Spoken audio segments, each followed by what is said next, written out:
한 소방관이 전날에 대형 화재가 나가지고 현장에서 열심히 막 근무를 하고 이제 밤새 불을 끄고 아침에 파김치가 돼서 집에 들어왔습니다. 새벽에 막 이제 졸려가지고 눈을 붙이는데 눈을 붙일 수가 없는 거예요. 아이가 바시락거리는 소리가 막 이렇게 나는 거예요. 그런데 아이가 그렇게 막 울어대도 너무 피곤해가지고 이 소방관 아빠는 끄떡없이 잠을 막 잘 자고 있어요.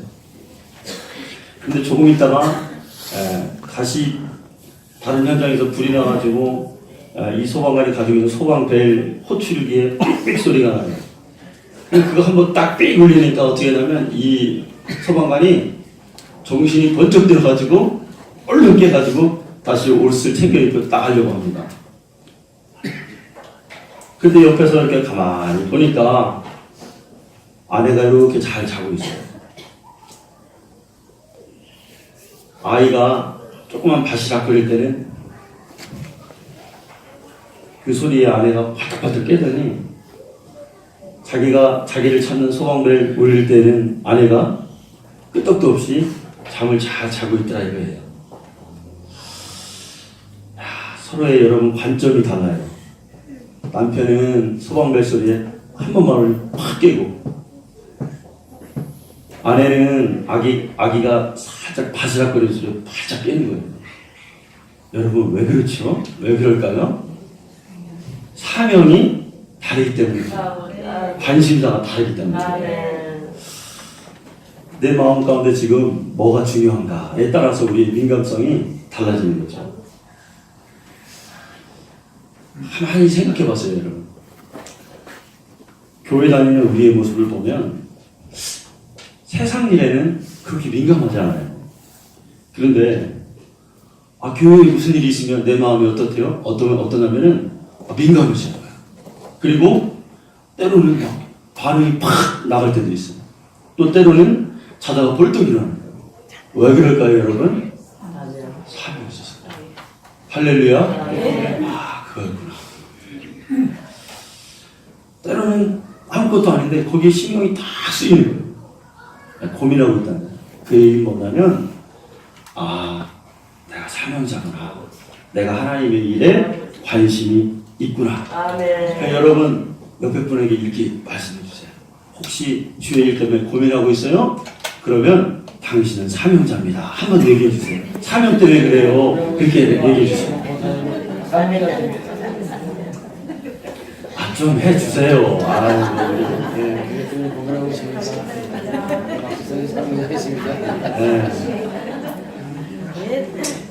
여러분, 사실 그래요.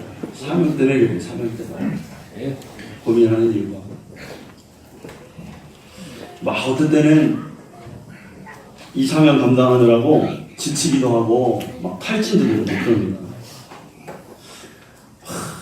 세상 일도 바빠 죽겠는데 하기 힘든데 교회까지 와가지고 막 스트레스 받아요. 왜 그런다고요, 여러분? 사명 때문에. 사명 때문에. 기독교에 아주 유명한 영성가 헨리 나우엔이라는 사람이 있어요. 근데 이 사람이 뭐라 그러냐면 사명자는 상처 입은 치유자다. 이렇게 정의를 내렸어요. 힘들어요. 근데 여러분 지난주에 뭐라고 그러겠죠? 힘들어야 정상이다. 힘들어야 산다. 땀을 흘려야 우리가 갈 수 있다는 거죠. 그런데 상처 입은 치유자다. 상처를 입었어요. 내 할 일도 많고 고민도 많고 막 하는데 또 교회 오면 직분자라고 딱 위로해줘야 되고 주의 일을 감당해줘야 돼. 상처가 있는데도 불구하고 상처를 해줘야 됩니다. 그런데 여러분 그 상처, 그 마음 누구에게 위로받냐면 하나님이 위로해 주십니다. 아멘. 하나님이 위로해 주십니다. 사명자는 여러분 좋은 게 뭐냐면 자기가 죽고 싶다고 해서 죽지도 않아요. 예전에 제가 모시던 목사님이 그 교통사고를 한번 당했어요. 근데 그런 얘기를 말씀을 하시더라고요. 시골길 논두렁을 이렇게 가고 있는데 차가 뭐였냐면 갤로퍼였어. 이렇게 가다가 사모님하고 얘기하다가 파리가 한 마리 들었다는 거예요. 논길을 갑니다. 논길 여러분 우습게 봤다면 큰일 납니다. 네. 파리가 그거 쫓다가 창문을 열다가 논길 그 잘못 꺾어가지고 그 밑으로 차가 굴렀어요. 굴렀는데 떼굴떼굴 굴러가지고 여러 바퀴를 굴렀대요. 유리 다 깨지고 차가 흐물흐물해졌습니다. 폐차시켰습니다. 그런데 어떻게 됐냐면 이게 차가 떼굴떼굴 굴러가지고 원래 상태로 딱 빠져 있었어. 논두렁에. 할렐루야. 네. 그 은혜요. 네. 그래서 어떻게 됐냐? 사모님하고 목사님하고 두 분이 탔는데 털끝 하나도 안 다치고 네. 차만 배차시킨 역사가 일어났어요. 사모님이 딱 교회 와가지고 그러시더라고. 사명자는요 죽지도 않아요. 네. 여러분 열왕기상 19장 5절 이하 8절을 보시게 되면 엘리야가 이제 쫙 남쪽으로 도망가요. 이세벨을 피해서. 이 얘기는 무슨 얘기냐면 이제 내가 하나님의 일을 그만둬야 되겠다 이렇게 선언하고 가는 거예요. 그런데 엘리야는 하나님의 일을 다 포기하고 도망가는데 하나님은 그를 포기하지 않으시더라고요. 어떻게 하냐면 천사를 보내서 음식을 줘서 노랫나무 그늘 아래에서 쉬고 있는 이 엘리야에게 먹이시더라고요. 6절을 보니까 또 숯불에 구운 떡과 물 한 병을 먹고 다시 이렇게 좀 재우고 이렇게 하신단 말이에요.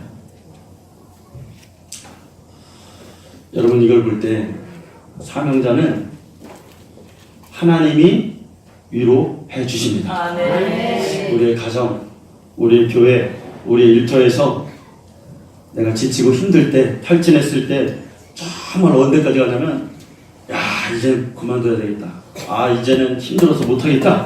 너무 지칠 때 주님이 우리의 마음 문을 두드리십니다. 네. 찾아오십니다. 네. 찾아오셔서 위로해 주신다. 네. 자, 여기서 여러분 중요한 교훈이 뭐냐면 사람에게 위로받으려고 하지 마시라. 네. 사람이 위로받으면 끝이 없어요. 네. 하나님이 위로해 주실 때까지 기다려라. 네. 이거를 뭐냐면 6절, 7절 보니까 이 엘리야가 한 번 먹고 잠들었어요. 그런데 또 천사가 와서 또 먹이는 거예요. 또 먹이고 또 재우는 거예요. 그게 뭐냐면 하나님이 그가 회복될 때까지 먹이고 재우고. 예전에 여러분 직분자는 뭐 한다고 그랬죠? 데려다가 밥 먹이고 가시고. 할렐루야. 네. 근데 하나님은 먹이고 재우고 또 먹이고 또 재우고 그러시더라고요. 회복될 때까지. 원리가 이거구나. 8절 보니까 다시 그 호렙산으로 엘리야를 하나님이 이제 회복시키고 다시 그 산으로 보내시는 역사가 일어나게 되는 것입니다. 그렇구나. 사명자는 사람에게 위로받는 게 아니라 하나님께 위로받는구나. 여러분 하나님께 위로받으시기 바랍니다. 여기 있는 이종성 목사도 여러분 위로 못합니다. 네. 여러분 가장 친한 동역자도 여러분 위로 못해요. 기도해서 하나님이 주시는 위로를 받는 우리 성도님들 되시기를 바랍니다. 성도가 여러분 이제 교회를 하나님 만나 교회를 다니는데 성숙해진다는 그 의미가 뭐냐면 기복적 신앙에서 사명적 신앙으로 바뀌는 것을 말하는 거예요. 그전에는 내가 막 교회 오면 막 하나님 앞에서 뭔가를 받고 싶어. 뭔가를 좀 얻어야 되겠어. 그런데 신앙을 하다 보니까 하나님 만나다 보니까 어떤 현상이 일어나냐면 이제 내가 받는 것보다는 하나님께 뭔가를 드리는 게 더 은혜가 되는 거고. 할렐루야. 네. 여러분 한번 경험해 보십시오. 네. 우리가 복 받는 것도 참 좋아요. 하나님 앞에서 하나님이 주시는 그 뭔가를 잘 되고 이런 것도 좋죠. 그렇게 돼야 되고요. 그런데 내가 많이 가졌든 조금 가졌든 내 있는 달란트, 내 있는 능력, 물질 이런 모든 것들을 하나님 앞에 드려야 되겠다. 이 얼마 안 가진 이걸 하나님 앞에 정말 드리고 싶다. 그래서 드렸을 때 거기에 놀라운 은혜가 있음을 여러분 깨달으시기 바랍니다. 이게 뭐냐면 이 신앙이 성숙됐다는 거예요. 성숙됐다. 그 우리가 이제 성숙된 신앙에서 하나님 앞에 뭘 드릴까? 뭐를 좀 드리고 싶다. 무엇을 해야 될까? 이렇게 생각을 하게 됩니다. 근데 여러분 잘 생각해 보면 내가 뭘 해야 되겠다라는 이 질문에는 뒤에는 뭐가 있어야 되냐면 내가 누구인가?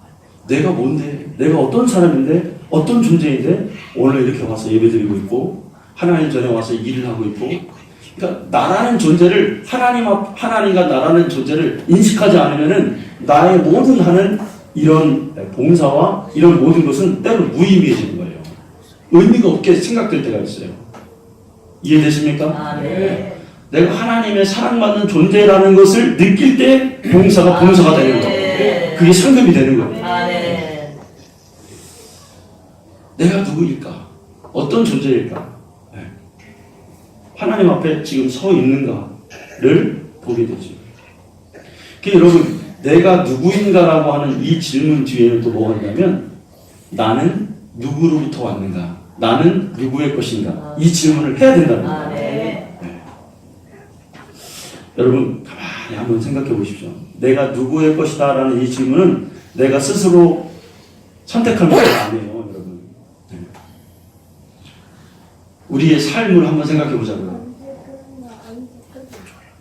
내가 결정하고 내 마음대로 산 것 같은데 그럴까요 여러분? 전혀 그렇지 않습니다. 모든 인간의 모든 이 땅에 사는 모든 생명체 모든 인간은 다 올 때 자기 마음대로 태어난 사람이 단 한 사람도 없어요. 여러분 가끔 생각하죠. 네. 이왕이면 부잣집에 좀 태어나고 싶고 이왕이면 저기 삼성의 이건희 회장 아들로 태어났으면 근데 뭐 별로 좋은 것도 없더라고요 또. 네. 요즘 보니까 1년 동안 그렇게 부자가 1년 동안 좁은 방에서 살고 막 하나도 안 부럽더라고요. 그래도 가끔 그런 생각이 들 때가 있어요. 그죠? 네. 아, 저렇게 막 돈 많이, 그런 생각이 듭니다. 근데 그게 모든 것이, 태어나는 이 모든 것이, 이 땅에 오는 것이 내 뜻대로 되지가 않는다는 거예요. 네. 인간의 근본적인 모든 형태를 봤을 때. 또 죽는 문제도 그래요, 여러분. 내가 언제, 어떻게 죽고 싶다. 이게 됩니까, 여러분? 안 되죠. 중요한 처음과 끝이 그렇다는 거예요. 이 과정도 그렇다는 거예요. 여기 안에 들어있는 과정도 내가 계획하고 내가 이렇게 하면 이렇게 될 것 같고 그러나 그 뜻대로 되지가 않는다는 거예요. 보이지 않는 손길이 있습니다. 아, 네. 더욱이 하나님의 자녀, 일반 자연에 있는 세상 사람은 빛의 자녀가 아니면 하나님 그냥 유기해서 냅둬요. 네. 여러분 안 믿는 자가 잘 되는 거를 악인이 잘 되는 건 성경에서 부러워하라겠습니까? 하지 말라겠습니까? 할 필요가 없어요. 왜냐하면 하나님은 그냥 내두셔요. 오히려 여러분 믿음으로 살지 않는데 우리 중에서 믿음으로 살지 않는데 우리 중에서 예를 들어서 하나님 뜻대로 살지 않는데 죄 짓고 사는데 엄청나게 잘 돼요. 부러워할 일이 아니에요. 그게. 이렇게 굉장히 큰 그게 안 좋은 일입니다. 하나님 반드시 그에게 관심 있는 자, 사랑받는 자녀는 그의 삶에 개입하셔서 그를 징계하십니다. 다른 일로 가게 하시는 거죠. 그러니까 우리 중에 힘든 일 만나고 어려운 일 만난 사람을 여러분 박수 쳐줘야 돼요. 아, 하나님 개입하시는구나. 아, 네. 저 인생을 하나님 뜻대로 이끌어 가시는구나. 아, 네. 네. 우리가 막 그럴 때 있잖아요. 봐라, 겉봐라, 뭐 하나님 막 그런 말 하면 안 되는 거죠. 네. 보이지 않는 선과 보이지 않는 하나님의 섭리가 있음을 여러분 우리가 깨닫는 거죠. 아, 네. 욥이 뭐라고 합니까? 주신 이도 여호와이시오 취하신 이도 여호와이시다. 네. 여러분 내가 무엇을 할 것인가는 다시 처음으로 돌아가서 내가 결정하는 게 아니고 내 의지대로 결정하는 게 아니라는 거예요. 사명을 이해하시라는 거예요. 내가 하고 싶다 해서 뭔가를 탁 한다는 그게 사명이 아니라는 거예요. 사명은 누구에게 온다? 하나님께 온다. 자, 여러분 우리가 24절을 오늘 읽었어요. 네. 바울은 그럼 그의 사명을 누구에게 받았습니까? 한번 24절 다시 한번 읽겠습니다. 시작. 내가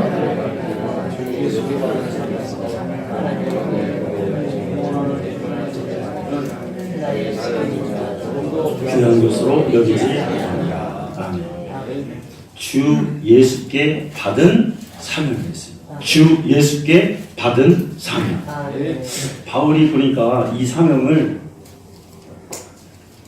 되게 힘들게 받았죠, 여러분. 예수 믿는 자를 죽이기 위해서 이제 다메섹으로 가다가 그 가는 길에 예수님이 바울에게 나타나셨어요. 그때는 바울이 아니고 이름이 사울이었죠. 사울아, 사울아, 네가 왜 나를 핍박하느냐? 이 질문에 바울은 아무런 말을 할 수가 없었어요.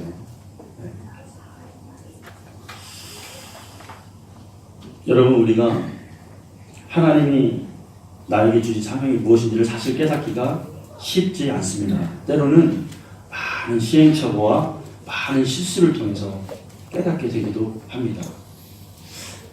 저도 그랬던 것 같아요. 이 목회길을 가는데 한 2번 정도 안 하려고 이렇게 포기한 적이 있었어요. 그런데 그게 잘 안 되더라고요. 그래서 그때 깨달았어요. 아, 빨리 순종하고 빨리 이거를 결단하는 것이 중요하구나. 이 길을 잘 가는 것이 중요하구나. 네. 바울이 예수님께 받은 그 사명을 어떻게 평생 유지시키고 오늘 이 24절의 이 말씀을 하는 것은 이제 순교를 앞두고 그의 죽음을 직감합니다. 그런데 그 죽음을 직감하는 그 바로 전 상황에서 자기의 사명에 대해서 한 번 더 확신을 갖는 거예요. 빌립보서 3장 12절에 보면은 바울이 그 사명에 대해서 또 이렇게 얘기했어요. 자, 한번 읽어볼까요? 자, 시작. 내가 이루었다 하리요 오늘 이루었다 하리라 오직 내가 그리스도 예수의 장님만의 뜻을 전속하려고 하려고 아멘. 바울이 다메섹 도상에서 예수님께 받은 그 사명을 죽음 직전까지 또 빌립보서의 3장 12절 감옥에 갇혔을 때도 그 얘기를 계속 한단 말이에요. 나는 예수님의 주신 그 사명을 표대를 향해서 내가 계속한다. 아멘. 계속해서 자기 입술로 시인하고 사람들에게 말해주면서 자기 의지를 하나님께 받은 사명을 감당하기 위해서 늘 그 사명, 그 비전을 확신하더라 이거예요. 여러분, 사명에 적극적이 되시는 우리 성도님들 되시기를 소망합니다. 마태복음 25장에 보면 3명이 5달란트, 2달란트, 1달란트를 받았어요. 그런데 5달란트 받은 자와 2달란트 받은 사람은 자기 사명을 적극적으로 활용합니다. 나가서 이야기도 하고 내가 받은 이 사명이니까 감당하게 도와주세요 해서 그 달란트를 2배로 남겼어요. 근데 문제는 1달란트 받은 사람이에요. 이 1달란트 받은 사람이 어떻게 하였습니까? 그 달란트를 땅에다가 묻은 거예요. 적극적이지 않았단 말이에요. 사명은 내가 적극적일 때 감당할 수 있는 것입니다. 아멘. 힘들고 어려운 일, 사명 그 일 가다가 우리가 멈추지 않는 성도가 되기를 간절히 소망합니다. 여러분 23절입니다. 23절을 한번 보십시오. 네. 오직 성령이 각 성에서 내게 증언하여 결박과 환난이 나를 기다린다 하시나. 아멘. 바울은 직감했습니다. 가면 죽는 거예요. 이제 가면 결박당해서 이제 다시는 세상 밖으로 못 나옵니다. 그런데 그 사명을 어떻게 하는 거예요? 완수하겠다는 거예요. 완수하겠다. 받은 그날부터 이 흔들리지 않는 이 사명을 내가 죽기 전까지 하겠다. 이 얘기는 뭐냐면 하나님이 바울에게 그 전부터도 사명을 감당하다가 몇 번 죽을 뻔한 고비가 있었어요. 막 매도 많이 맞고 몰골이 많이 앉을 정도로 사람이 못 알아볼 정도로 바울은 심하게 사명 감당하다가 자기 몸이 상해 있었습니다. 그런데도 가는 거예요. 그런데 오늘 더 성령님이 그에게 강하게 역사하는 거예요. 너는 예루살렘으로 가면 이제 죽는다.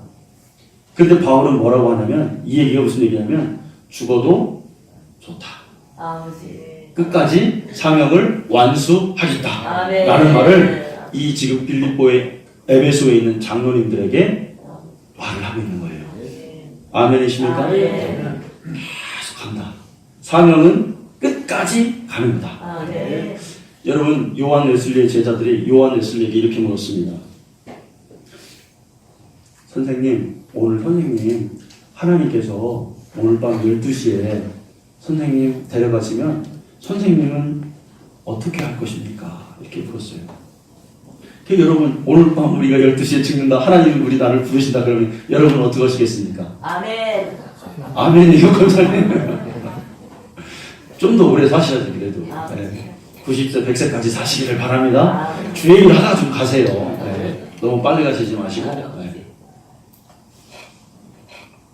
그러면 여러분 실컷 좋아하는 사람과 막 시간을 보낸다든지 아니면 그동안 못했던 거 하겠다 그럴 거 아니에요. 근데 요한 웨슬리는 뭐라고 대답했냐면 열심히 설교하고 다른 날과 다름없이 신방하고 다른 날보다 한 30분 정도 일찍 더 잠자리에 들겠다. 이 유명한 얘기입니다. 이 얘기 무슨 얘기냐면 자기가 하다고 하겠다는 거예요. 하나님께서 내가 받은 사명을 감당하겠다는 거예요. 여러분, 이 정도의 사명에 대해서 확신이 있을 줄 믿습니다. 그렇구나. 하늘 천지가 개벽하는 일이 있어도 주님이 나에게 맡겨주신 그 사명을 내가 완수하는구나. 하던 대로 하는구나. 네. 이 역사가 우리에게 있어야 될 줄 믿습니다. 어떤 분들 그래요. 하나님께 받은 사명이 크게 생각하시는 분들이 있어요. 뭔가를 업적을 이루고 뭔가 눈에 보이는 성공을 이루고 그거 사명인 줄 알아요. 그러면은 목회적으로 봤을 때 큰 교회 목사님들만 사명 이루는 거잖아요. 저같이 개척교회 하는 사람은 사명이 없는 거네? 할렐루야? 아니요. 노맨이에요, 노맨. 사명은요, 표면적인 게 아니라 내면적인 거예요. 하나님이 나에게 주신 건 나만 알고 있어요. 그 일을 우리는 눈에 보이지 않는 사명이 진짜 사명이에요. 그 일을 멈추지 않고 성실함으로 이루어 나가는 것이, 자, 여러분, 예수님을 한번 보자고요. 예수님 보면은 성공한 인생입니까? 실패한 인생입니까? 예수님처럼 실패하신 분 없어요, 세상에. 표면적으로 보면. 제자가요, 12명밖에 안 돼요. 근데 이 제자라는 놈들이 다 어떻게 했습니까? 예수님 십자가에 있을 때 요한 빼고 다 도망갔어요. 베드로는 예수님을 맹세하고 저주하면서 내 스승은 아니라고 이렇게 얘기했어요. 그리고 십자가에서 그 당시에 죽는 처참한 죽음을 맞이합니다.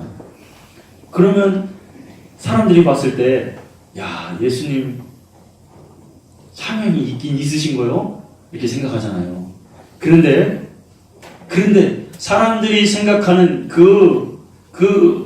아니라고 하는 그 가운데 의미가 거기에 있었죠. 하나님이 예수님에게만 주셨던 그 십자가, 죄를 구속하시기 위한 그 십자가의 사명을 예수님이 감당하셨다는 것입니다.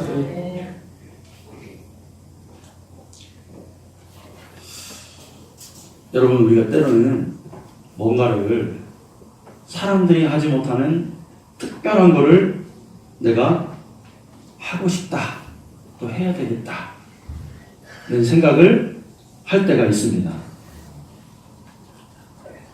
그러나 여러분, 꼭 그럴 때도 있긴 하겠지만 꼭 그게 사명은 아닙니다. 사람들이 볼 때는 아닌 것 같은데 하나님이 나에게만 주신, 너는 이 일만 해, 너는 이것만 감당해, 이 세상에서 사는 동안 이것만 하다 나에게 와 라고 주신 느낌이 있어요. 그걸 감당하시기를 소망합니다. 아멘. 제가 유학하면서 다닐 때 다니던 외국인 교회가 있습니다. 신학교 바로 옆에 교회가 있어요. 자비스 스트리트 처치라는 교회예요. 근데 하루는 사람들이 이제 예배가 마치고 한 사람을 칭찬합니다. 이 사람이 정년 퇴임을 해서 이 교회를 떠나서 요양을 하러 가는 것 같아요. 그런데 오늘 이 구절을 그 사람에게 읽어주는 거예요. 내가 달려갈 길과 주 예수께 받은 사명, 하나님의 은혜 복음을 증거하는 일에는 이를 마치냐면은 나의 생명조차 조금 더 귀한 것으로 여기지 아니하노라. 평신도입니다. 이걸 읽어줘요. 그래서 저는 생각할 때 그래도 이 사람이 뭔가 대단한 일 한 줄 알았다라고 이제 생각을 하는 거죠. 그런데 가만히 보니까 이 사람이 교회에서 뭐 했냐면 30년 동안 차량 공사를 한 거예요. 사실은 외국인 교회에서 그렇게 30년 동안 차량 공사를 하는 건 사실 드문 일이기는 해요. 그런데 우리 한국의 교회 그 봉사의 정서상 그건 흔한 일이죠. 아멘이십니까? 네. 그런데 이 사람을 그렇게 칭찬해 주더라 이거예요.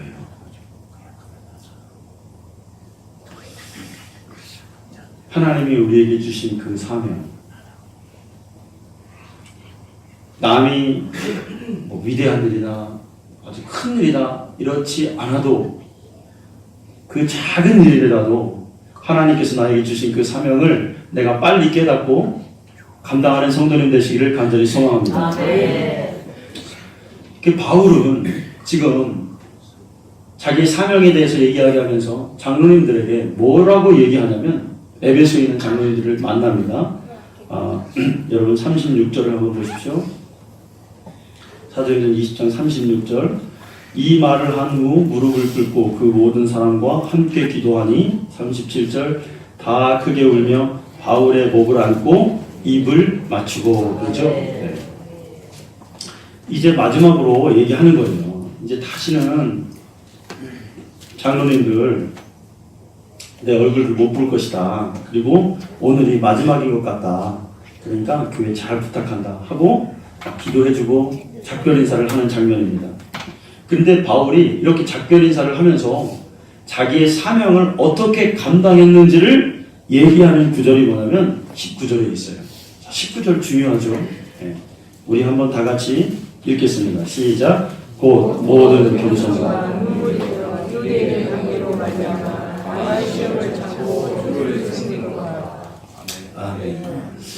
바울이 여러분 장로님들에게 내가 그동안 에베소에서 3년 동안 여러분을 목회하면서 무엇으로 내 사명을 감당했습니다 라고 하는 구절이 19절인데 뭐라고 얘기하는 겁니까? 모든 겸손과 눈물로 사명을 감당했다고 하는 거예요.